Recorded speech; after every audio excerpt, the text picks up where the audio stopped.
There's more trouble tonight for the Republican leader of the state Senate. Waterbury's police chief is publicly contradicting Senator Louis DeLuca's version of events that led to his arrest. Chief political correspondent Mark Davis joins us live from our Hartford newsroom with more on the DeLuca dilemma. Good evening, Mark. Good evening, Ted. Good evening, everyone from the Hartford newsroom. I'm sure you'll recall that on Monday, Senator DeLuca pleaded guilty to a charge of conspiracy to threatening the husband of his granddaughter.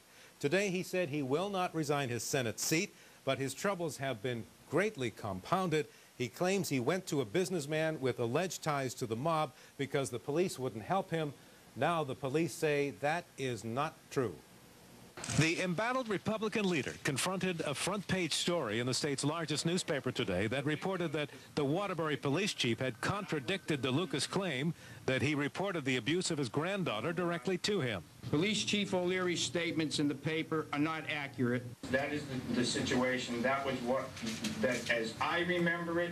But after viewing videotape of DeLuca's news conference, Waterbury Police Chief Neil O'Leary, who has known DeLuca for years, was even more sure of what happened. I related to him that my granddaughter was in a situation where that she was receiving physical abuse, and that I wanted to know what we could do about it. At no time did Senator DeLuca convey to me that his granddaughter was being physically abused. At no time. He said to me that you've got to get her to make a complaint. Did you at any time ever tell him that you couldn't do anything unless she filed a complaint? Of course not. As the senator knows, as well as I know, the senator was in the Senate when the domestic violence laws were passed in 1994.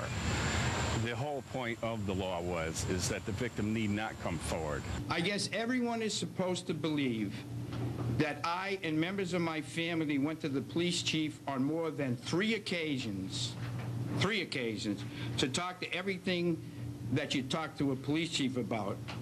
Talk about everything except what you would talk to a police chief about. He went to a mobster. So who's got the credibility issue?